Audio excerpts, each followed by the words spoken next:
are there any specific estate tax issues that people need to think about when it comes to trusts and planning with their property? Sure. So New York does have a New York State estate tax.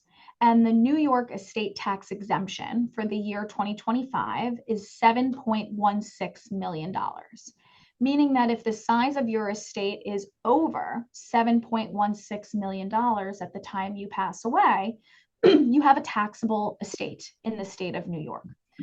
New York's estate tax is quite onerous in that Mhm. if you go over that exemption amount by 5%, so if the value of your estate is 5% more than 7.16 million, your estate is not only taxed on the overage above the exemption, but every dollar back to dollar one is taxed. It's a Mhm. sliding scale tax rate with the top rate being 16%.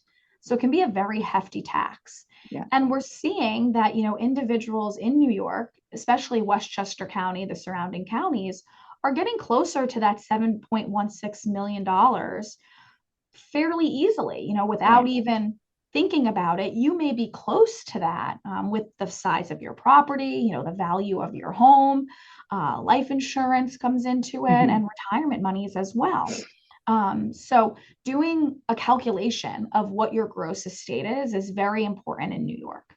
Now, properties outside of the state of New York, like if you own a property in California and you own a property in Florida, those real property ownership interests are not included in your New York Okay. estate, as long as you're a New York resident.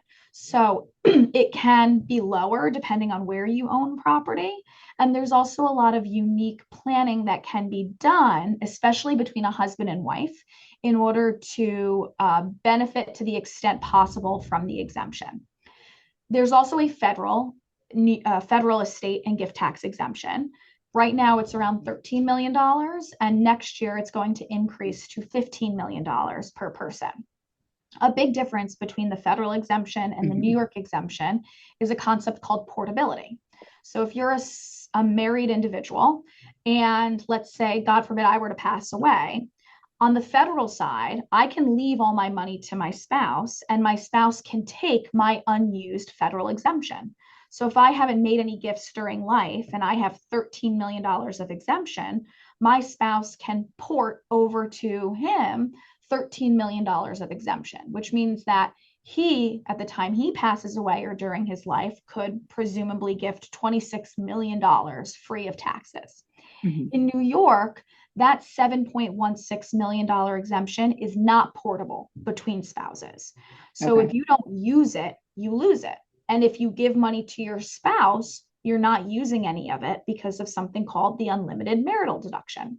So Mhm. in New York, it's really important for couples who have a taxable estate to do appropriate New York tax planning, which typically includes splitting assets between the two spouses and creating some sort of trust for a surviving spouse's benefit, such as a disclaimer trust, a credit shelter trust, um, in order to ensure that both exemptions are used to the extent possible.